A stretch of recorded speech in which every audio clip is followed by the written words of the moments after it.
नमस्ते, मेरो भान्साघरमा हजुरहरु सबैलाई स्वागत छ। आज हामी मटन फ्राईको रेसिपी सेयर गरौँ है त। सँगै बनाऊँ हामीले नेपाली स्टाइलमा भुटेको खसीको मासु। थोरै तेल राख्ने। तेल राखिसकेपछि यसमा मैले 3वटा तेजपत्ता, 3वटा सुकमेल र 3वटा ल्वाङ यसरी तेलमा राखेको छु। अनि सँगसँगै जिरा पनि राखौँ।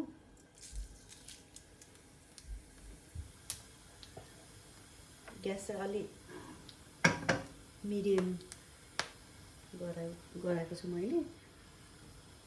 यति गरेपछि यसलाई मजाले फ्राई हुन दिने। मजाले फ्राई भयो भने यसमा खसीको मासु राखिदिने।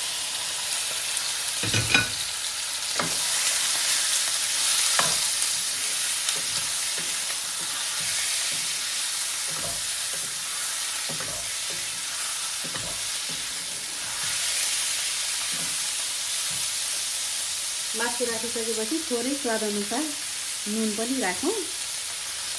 यसले चाहिँ पानी निकाल्छ अनि मासु भुट्नुलाई एकदम हेल्प गर्छ छिटो।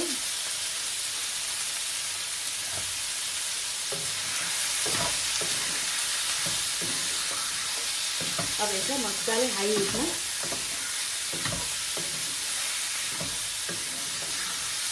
फ्राई गर्ने।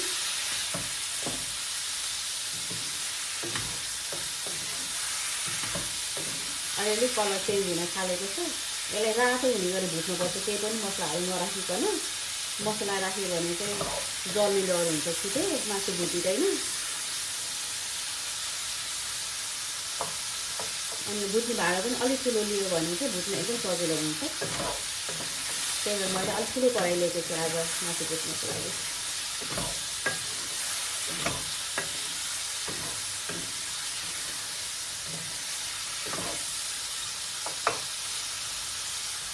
अब यसलाई हामीले एकछिन छोप्दै फेरि भुट्दै फेरि छोप्दै फेरि भुट्दै गरौँ है त।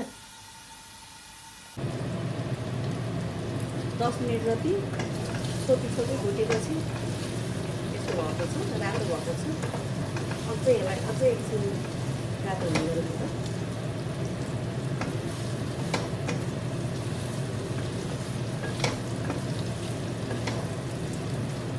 छोपेर पकाउँदाखेरि चाहिँ यसको पानी निस्केर पाक्छ पनि। अनि त्यसपछि पानी सुकेपछि भुटिन्छ पनि। त्यसले गर्दाखेरि छुट्टै पानी राख्नु परेन। त्यसले टेस्टी पनि बनाउँछ मासुलाई। अब यतिको रातो भइसकेको छ। अब हामी प्याज राख्ने होइन।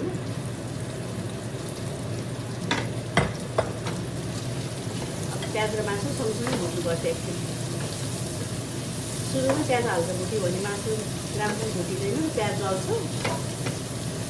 त्यही भएर मासु भुटिसकेपछि प्याज राखेपछि मासु पनि भुटिन्छ अनि प्याज पनि नगरिकन भुटिन्छ मजाले। अब एकछिन प्याजलाई रातो हुने गरे सँगसँगै भुट्ने। अब यो स्टेजमा आएपछि चाहिँ छोप्नु हुँदैन। फेरि पानी आएर अनि नराम्रो बनिन्छ, मासुलाई भुटिँदैन। अब हाई फ्लेममा आत्तिकन मजाले भुट्नु।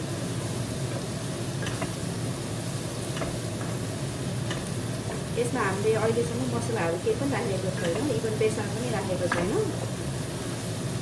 जस्ट नुन अनि गोल गरम मसला मात्रै राखेको छ।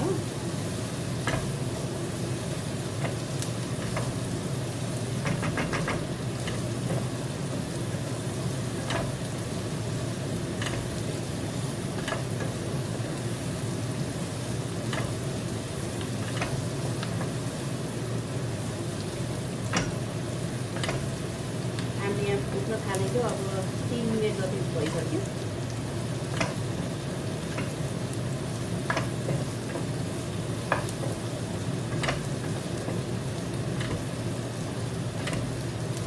यतिको भइसकेपछि हामीले लसुन अदुवाको पेस्ट राख्छौँ।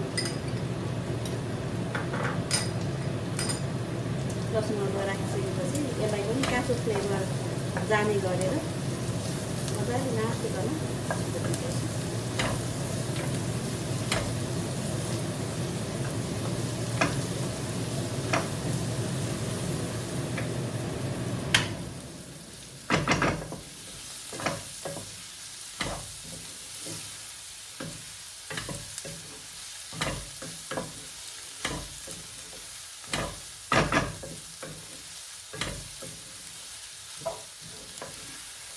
भएको।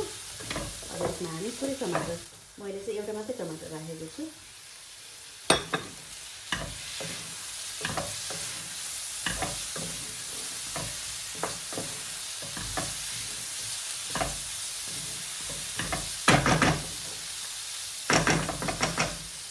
टमाटर राखिसकेपछि एकैछिन छोपौँ, जसले गर्दाखेरि टमाटर अलिकति गलोस्।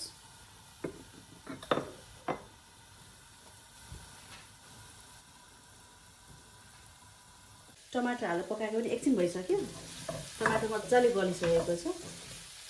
मासु पनि भुटेको छ, प्याज पनि भुटेको छ, टमाटर पनि गल्यो। अब हामीले यसमा मैले चाहिँ थोरै बेसार अनि गरम मसला, जिरा धनियाँको पाउडर लिएको छु। यो मासुमा राखिदियो। मसला चाहिँ सबभन्दा लास्टमा राख्यो भने जल्दैन भुटेको मासुमा, र मासु भुटिन्छ। अब यसलाई एकछिन एकदम लो फ्लेममा मजाले भुट्ने।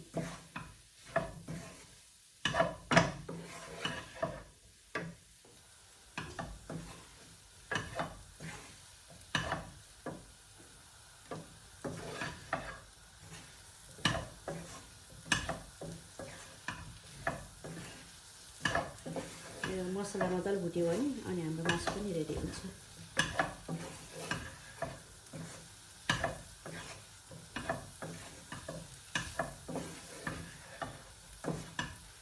यसमा चाहिँ एकदम कम तेल युज भएको छ। मसला पनि त्यति धेरै साह्रो युज भएको छैन।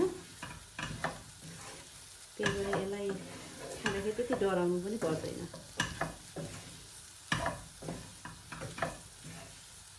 ठिक्क चिल्लो र ठिक्क स्पाइसेसहरू राखेर बनाएको मटन एकदम मिठो हुन्छ। मलाई चाहिँ यसै गरी खानु मन लाग्छ, हाम्रो नेपाली स्टाइलमा।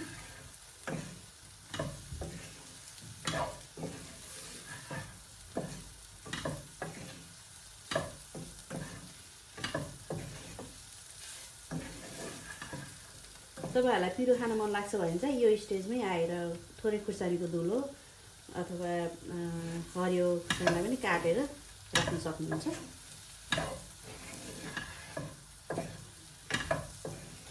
मेरो सानो बच्चा भएको भएर मैले खुर्सानी राख्दिनँ।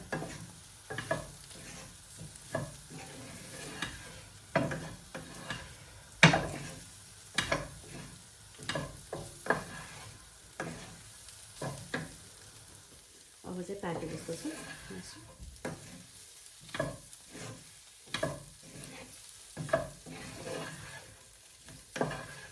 अब चाहिँ हाम्रो मासु रेडी भयो।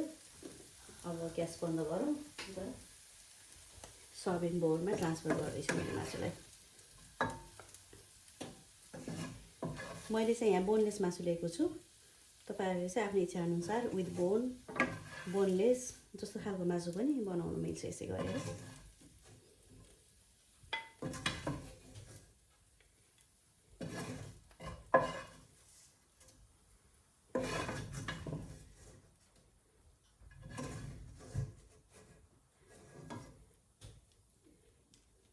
हेर्नुहोस् न, हाम्रो मासु यसरी रेडी भयो।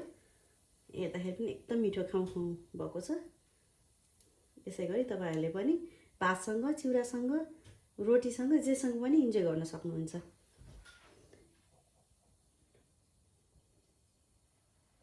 हामीले यसरी सर्भ गरेका छौँ। ल आउनु सँगै बसेर खाउँ है त।